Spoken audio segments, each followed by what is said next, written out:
Welcome everyone. I'm Sarah Pearman. I'm the CEO of Dynamic Boards and I'm hosting today's Dynamic Boards NED Community Meetup. So the topic for today is board behaviours and our speaker today is Claire Fargeot. Claire is the MD of Governance and Sustainability and Board Advisory at Grant Thornton. She's been working on a PhD on the topic of director behaviours and actions. And we've been talking about this for some time. I've been really excited about eventually getting Claire to come do a talk on this. So this is fantastic.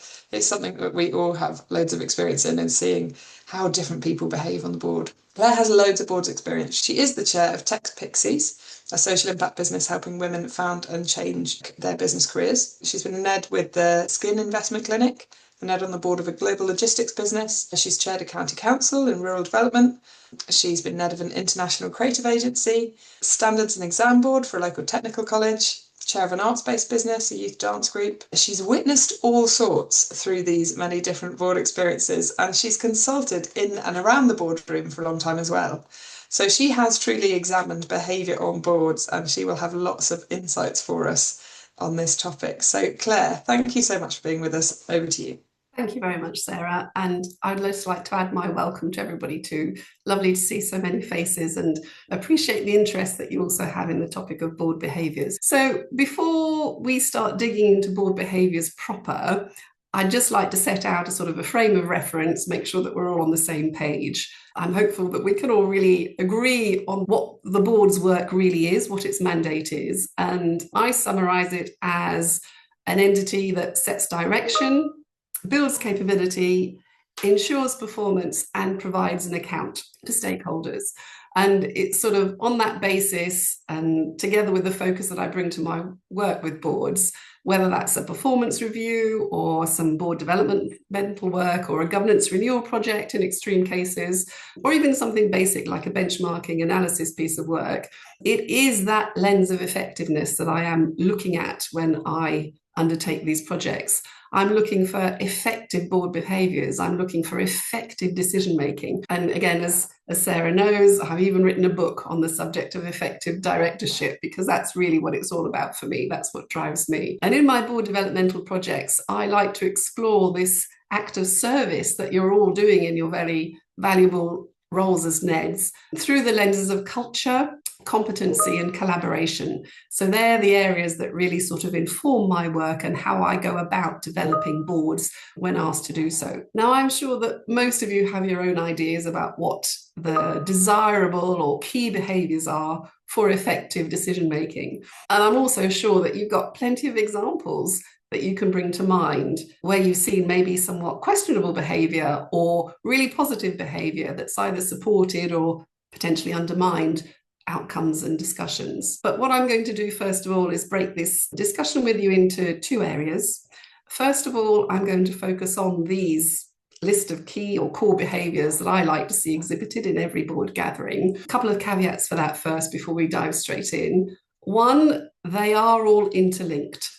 And one behaviour tends to sort of morph and leak into another. So it's not the sort of definitive list, it is just a list as I've managed to cobble together for today. Caveat number two, that for effective decision making, these behaviours also need to be balanced by the board's skill sets, their knowledge base, as well as the individual and corporate values and beliefs. They're all sort of inputs into the decision making forum, and they taint, colour, provide a skewed lens, perhaps, bias, etc., inform the decisions that are made in the boardroom forum. Once I've shared my starter list for 10 board behaviours, then I'm also going to share with you some typical characters of board director types that I've seen and tend to come across more frequently in my board work. And these really are meant to be the more interesting and more colourful ones, just a little bit, get the juices going for the breakout room discussions that are going to follow on from that. I'm not saying in any shape or form that this is every board director, just some more extreme examples to get you thinking about how those behaviours manifest themselves and how they're perhaps helpful and not in the board meeting forums. Looking at my starter for 10 list of key positive board behaviours, we'll call them thus, positive board behaviours.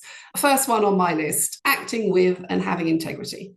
So being honest, being trustworthy and loyal, making decisions in the best interest of the organisation, but then importantly, Also being able to walk away if needed. For example, if your ethical standards are compromised. And on that note, the best advice that I ever heard around whether people should or shouldn't take on NED roles was certainly do not take it if you need the money. It's the wrong motivation and will lead to the wrong outcomes. So don't have that mindset that you need to have a certain role because of the remuneration that's attached. It will lead to potentially wrong outcomes. Second important key positive board behaviour, being prepared. So dedicate the time to understand the organisation fundamentally and make sure that you come to meetings prepared. You're meant to have read and digested all the papers, maybe also done some of your own research, and make sure that you're ready to contribute meaningfully to the discussions. There's one favourite NED that I know of mine, sort of in my network, and they take it upon themselves to be the secret shopper for every board situation that they take on. They really do go and do their homework as part of their due diligence, but also very regularly throughout the board meeting calendar as well. So they always have that own lens of understanding about what the organisation is up to and how it's performing, because they do that extra level of research on their own. And I think that's great. They really are very prepared for every meeting. My third board behaviour is around people needing to be committed in order that they can engage constructively in the discussions. So you're actively listening, you've dedicated the time, you're asking constructive questions, contributing to the discussions, and that in itself requires a certain level of energy and enthusiasm. Sometimes that there are going to be hard meetings, difficult conversations to have, and it's not always an easy role to deliver, to act properly as a NED in every board meeting. Sometimes you're pushed and pulled in different directions. So having that level of commitment and being engaged, I think, is super helpful.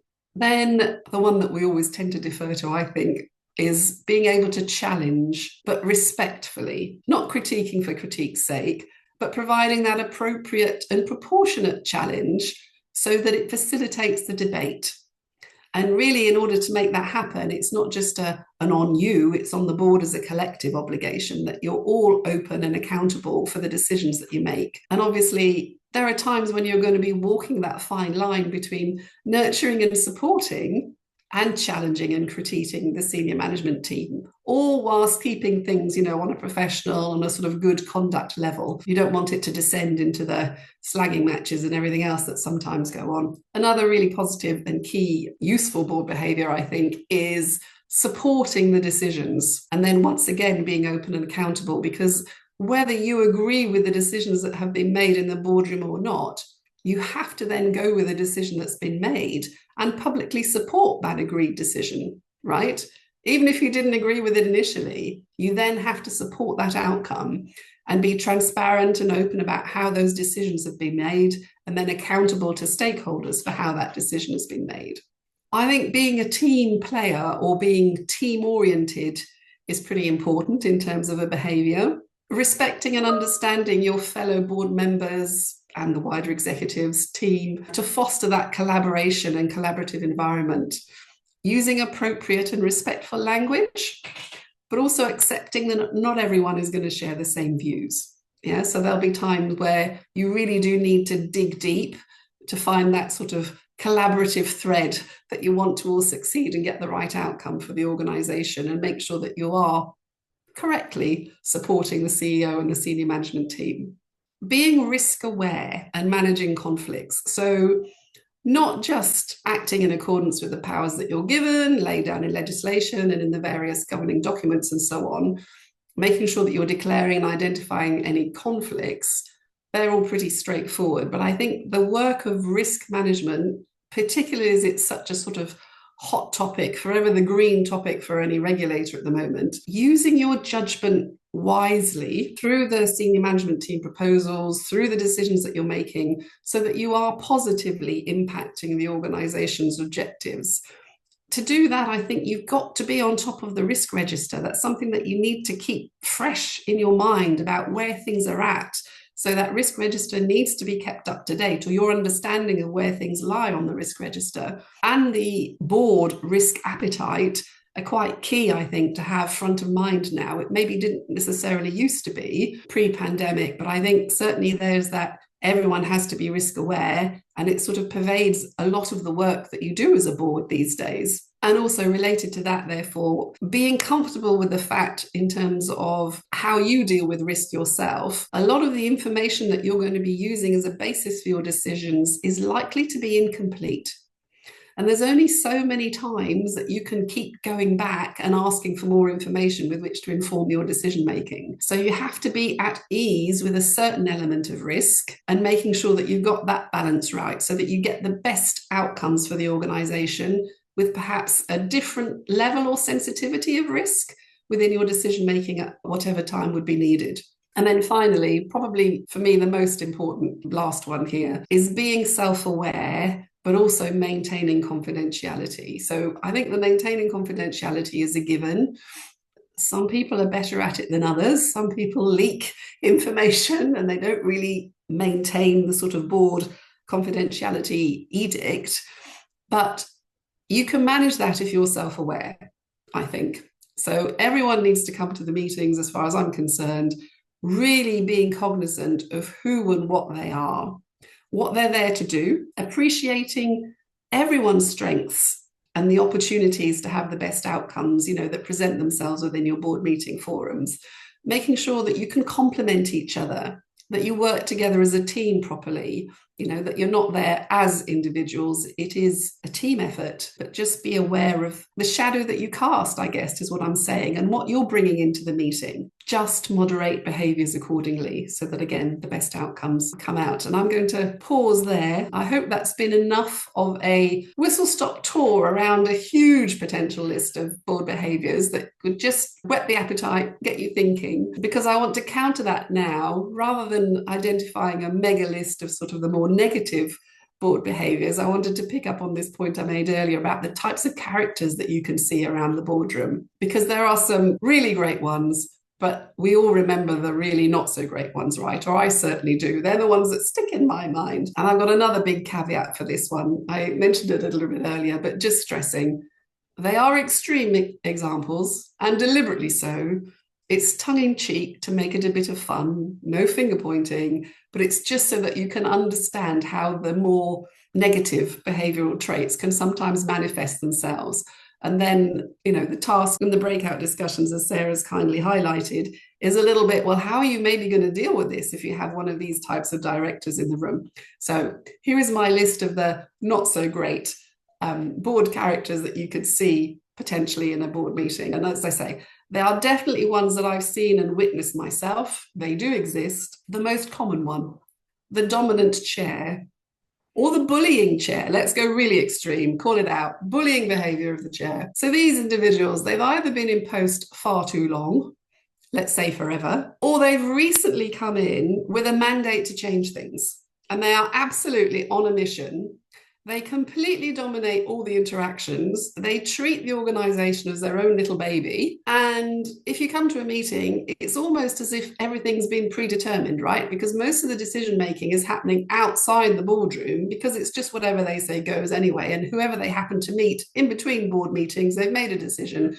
So when you then turn up at the proper official board meeting, surprise, surprise, things have rather moved on, and you can't actually join the dots to what's happened from the previous board meeting. There's been a huge amount of development and maybe gone in a completely different direction. The minutes aren't really serving their purpose in that forum, a case of a dominant or bullying chair. Then there is the converse. I'm going to call them the under the thumb chair.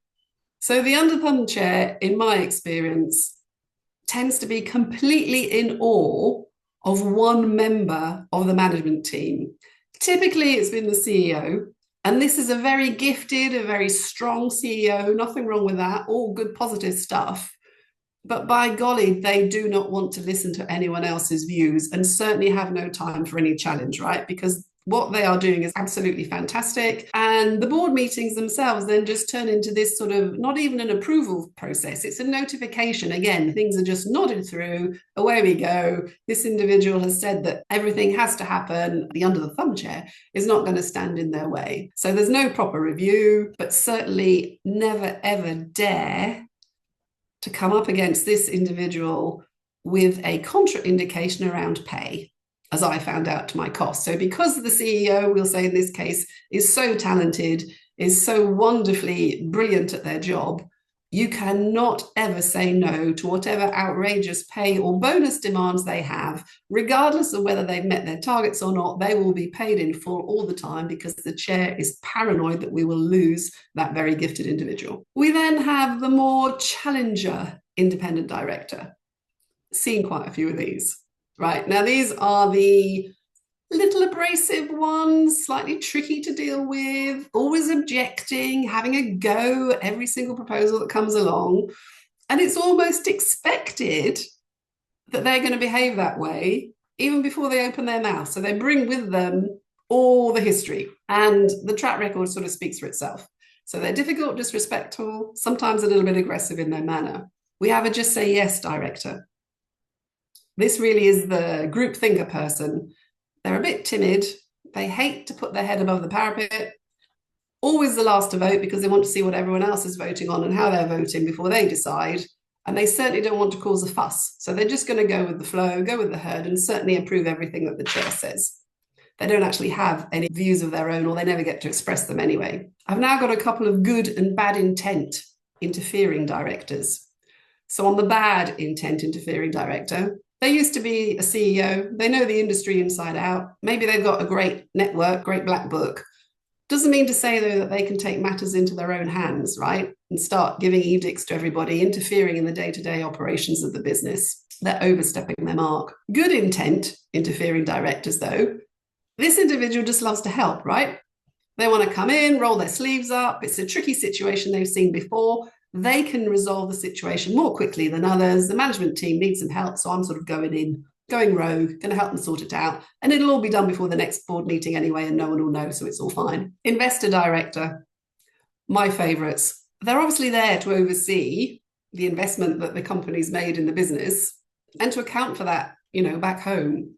So they are always watching the numbers, always finding the pressure points. They want the performance to improve. But watch out, particularly if they're a significant shareholder and they've got a blocking vote. People tend to take real notice when they speak, and they also tend to mistrust their motivations because they're not there for the goodness of the organisation in the long term per se. They're there to get a return on their money. So unless there's more than one, be really careful about what you say. If you're outnumbered, you can't do anything anyway. You've just sort of got to go with what they say. They tend to call the shots. Family member director.